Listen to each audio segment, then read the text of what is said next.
Good afternoon. We are going to do the February 23rd daily Bible reading in the one-year Bible. It's the New Living Translation. And we're going to start out in Leviticus chapter 14. It'll be verses 1 through 57. And then we will be in Mark 6, 30 through 56. And then Psalms 40, 1 through 10. And then Proverbs 10, 11 through 12. Got mascara under my eye. Sorry about that. And the Lord said to Moses, "The following instructions are for those seeking ceremonial purification from a skin disease. Those who have been healed must be brought to the priest, who will examine them at a place outside the camp.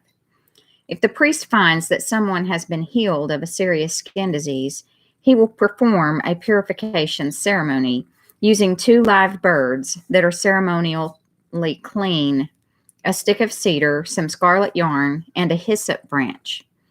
The priest will order that 1 bird be slaughtered over a clay pot filled with fresh water. He will take the live bird, the cedar stick, the scarlet yarn, and the hyssop branch and dip them into the blood of the bird that was slaughtered over the fresh water. The priest will then sprinkle the blood of the dead bird 7 times on the person being purified of the skin disease. When the priest has purified the person, he will release the live bird in the open field to fly away. The persons being purified must then wash their clothes, shave off all their hair, and bathe themselves in water. Then they will be ceremonially clean and may return to the camp. However, they must remain outside their tents for 7 days. On the 7th day, they must again shave all the hair from their heads, including the hair of the beard and eyebrows. They must also wash their clothes and bathe themselves in water. Then they will be ceremonially clean. On the 8th day, each person being purified must bring 2 male lambs and a 1-year-old female lamb, all with no defects, along with a grain offering of 6 quarts of choice flour, moistened with olive oil, and a cup of olive oil. Then the officiating priest will present that person for purification along with the offerings before the Lord at the entrance of the tabernacle. The priest will take 1 of the male lambs and the olive oil and present them as a guilt offering, lifting them up as a special offering before the Lord. He will then slaughter the male lamb in the sacred area where sin offerings and burnt offerings are slaughtered. As with the sin offering, the guilt offering belongs to the priest. It is a most holy offering. The priest will then take some of the blood of the guilt offering and apply it to the lobe of the right ear, the thumb of the right hand, and the big toe of the right foot of the person being purified. Then the priest will pour some of the olive oil into the palm of his own left hand. He will dip his right finger into the oil in his palm and sprinkle some of it with his finger 7 times before the Lord.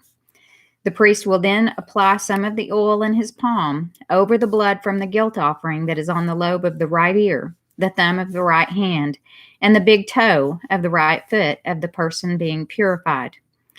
The priest will apply the oil remaining in his hand to the head of the person being purified. Through this process, the priest will purify the person before the Lord. Then the priest must present the sin offering to purify the person who was cured of the skin disease. After that, the priest will slaughter the burnt offering and offer it on the altar along with the grain offering. Through this process, the priest will purify the person who was healed, and the person will be ceremonially clean. But anyone who is too poor and cannot afford these offerings may bring 1 male lamb for a guilt offering to be lifted up as a special offering for purification. The person must also bring 2 quarts of choice flour moistened with olive oil for the grain offering and a cup of olive oil. The offering must also include 2 turtle doves or 2 young pigeons, whichever the person can afford. 1 of the pair must be used for the sin offering and the other for a burnt offering. On the 8th day of the purification ceremony, the person being purified must bring the offerings to the priest in the Lord's presence at the entrance of the tabernacle. The priest will take the lamb for the guilt offering along with the olive oil and lift them up as a special offering to the Lord. Then the priest will slaughter the lamb for the guilt offering. He will take some of its blood and apply it to the lobe of the right ear, the thumb of the right hand, and the big toe of the right foot of the person being purified. The priest will also pour some of the olive oil into the palm of his own left hand. He will dip his right finger into the oil in his palm and sprinkle some of it 7 times before the Lord. The priest will then apply some of the oil in his palm over the blood from the guilt offering that is on the lobe of the right ear, the thumb of the right hand, and the big toe of the right foot of the person being purified. The priest will apply the oil remaining in his hand to the head of the person being purified. Through this process, the priest will purify the person before the Lord. Then the priest will offer the 2 turtle doves or the 2 young pigeons, whichever the person can afford. One of them is for a sin offering and the other for a burnt offering, to be presented along with the grain offering. Through this process, the priest will purify the person before the Lord. These are the instructions for purification for those who have recovered from a serious skin disease but who cannot afford to bring the offerings normally required for the ceremony of purification. Then the Lord said to Moses and Aaron, "When you arrive in Canaan, the land I am giving you as your own possession, I may contaminate some of the houses in your land with mildew. The owner of such a house must then go to the priest and say, 'It appears that my house has some kind of mildew.' Before the priest goes in to inspect the house, he must have the house emptied so nothing inside will be pronounced ceremonially unclean. Then the priest will go in and examine the mildew on the walls. If he finds greenish or reddish streaks and the contamination appears to go deeper than the wall's surface, the priest will step outside the door and put the house in quarantine for 7 days. On the 7th day, the priest must return for another inspection. If he finds that the mildew on the walls of the house has spread, the priest must order that the stones from those areas be removed. The contaminated material will then be taken outside the town to an area designated as ceremonially unclean. Next, the inside walls of the entire house must be scraped thoroughly, and the scrapings dumped in the unclean place outside the town. Other stones will be brought in to replace the ones that were removed, and the walls will be replastered. But if the mildew reappears after all the stones have been replaced and the house has been scraped and replastered, the priest must return and inspect the house again. If he finds that the mildew has spread, the walls are clearly contaminated with a serious mildew, and the house is defiled. It must be torn down, and all its stones, timbers, and plaster must be carried out of town to the place designated as ceremonially unclean. Those who enter the house during the period of quarantine will be ceremonially unclean until evening, and all who sleep or eat in the house must wash their clothing. But if the priest returns for his inspection and finds that the mildew has not reappeared in the house after the fresh plastering, he will pronounce it clean because the mildew is clearly gone. To purify the house, the priest must take 2 birds, a stick of cedar, some scarlet yarn, and a hyssop branch. He will slaughter one of the birds over a clay pot filled with fresh water. He will take the cedar stick, the hyssop branch, the scarlet yarn, and the live bird, and dip them into the blood of the slaughtered bird and into the fresh water. Then he will sprinkle the house 7 times. When the priest has purified the house in exactly this way, he will release the live bird in the open fields outside the town. Through this process, the priest will purify the house, and it will be ceremonially clean. These are the instructions for dealing with serious skin diseases, including scabby sores and mildew, whether on clothing or in a house, and a swelling on the skin, a rash, or discolored skin. This procedure will determine whether a person or object is ceremonially clean or unclean. These are the instructions regarding skin diseases and mildew. We now go to Mark chapter 6, verses 30 through 56. The apostles returned to Jesus from their ministry tour and told him all they had done and taught. Then Jesus said, "Let's go off by ourselves to a quiet place and rest a while." He said this because there were so many people coming and going that Jesus and his apostles didn't even have time to eat. So they left by boat for a quiet place where they could be alone. But many people recognized them and saw them leaving, and people from many towns ran ahead along the shore and got there ahead of them. Jesus saw the huge crowd as he stepped from the boat, and he had compassion on them because they were like sheep without a shepherd. So he began teaching them many things. Late in the afternoon, his disciples came to him and said, "This is a remote place, and it's already getting late. Send the crowds away so they can go to the nearby farms and villages and buy something to eat." But Jesus said, "You feed them." "With what?" they asked. "We'd have to work for months to earn enough money to buy food for all these people." "How much bread do you have?" he asked. "Go and find out." They came back and reported, "We have 5 loaves of bread and 2 fishes."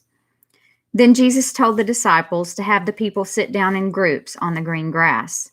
So they sat down in groups of 50 or 100. Jesus took the 5 loaves and 2 fish, looked up toward heaven, and blessed them. Then breaking the loaves into pieces, he kept giving the bread to the disciples so they could distribute it to the people. He also divided the fish for everyone to share. They all ate as much as they wanted, and afterward the disciples picked up 12 baskets of leftover bread and fish. A total of 5,000 men and their families were fed. Immediately after this, Jesus insisted that his disciples get back into the boat and head across the lake to Bethsaida while he sent the people home. After telling everyone goodbye, he went up into the hills by himself to pray. Late that night, the disciples were in their boat in the middle of the lake, and Jesus was alone on land. He saw that they were in serious trouble, rowing hard and struggling against the wind and waves. About 3 o'clock in the morning, Jesus came toward them, walking on the water. He intended to go past them, but when they saw him walking on the water, they cried out in terror, thinking he was a ghost. They were all terrified when they saw him. But Jesus spoke to them at once. "Don't be afraid," he said. "Take courage. I am here." Then he climbed into the boat, and the wind stopped. They were totally amazed, for they still didn't understand the significance of the miracle of the loaves. Their hearts were too hard to take it in. After they had crossed the lake, they landed at Gennesaret. They brought the boat to shore and climbed out. The people recognized Jesus at once, and they ran throughout the whole area, carrying sick people on mats to wherever they heard he was. Wherever he went, in villages, cities, or the countryside, they brought the sick out to the marketplaces. They begged him to let the sick touch at least the fringe of his robe, and all who touched him were healed. Now we go to Psalm chapter 40, verses 1 through 10. For the choir director, a psalm of David. I waited patiently for the Lord to help me, and he turned to me and heard my cry. He lifted me out of the pit of despair, out of the mud and the mire. He set my feet on solid ground and steadied me as I walked along. He has given me a new song to sing, a hymn of praise to our God. Many will see what he has done and be amazed. They will put their trust in the Lord. Oh, the joys of those who trust the Lord, who have no confidence in the proud or in those who worship idols. Oh, Lord, my God, you have performed many wonders for us. Your plans for us are too numerous to list. You have no equal. If I tried to recite all your wonderful deeds, I would never come to the end of them. You take no delight in sacrifices or offerings. Now that you have made me listen, I finally understand. You don't require burnt offerings or sin offerings. Then I said, look, I have come as is written about me in the scriptures. I take joy in doing your will, my God, for your instructions are written on my heart. I have told all your people about your justice. I have not been afraid to speak out, as you, O Lord, well know. I have not kept the good news of your justice hidden in my heart. I have talked about your faithfulness and saving power. I have told everyone in the great assembly of your unfailing love and faithfulness.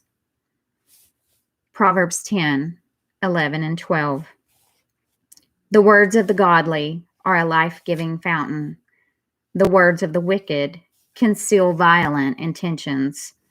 Hatred stirs up quarrels, but love makes up for all offenses. And that concludes the February 23rd Daily Bible Reading.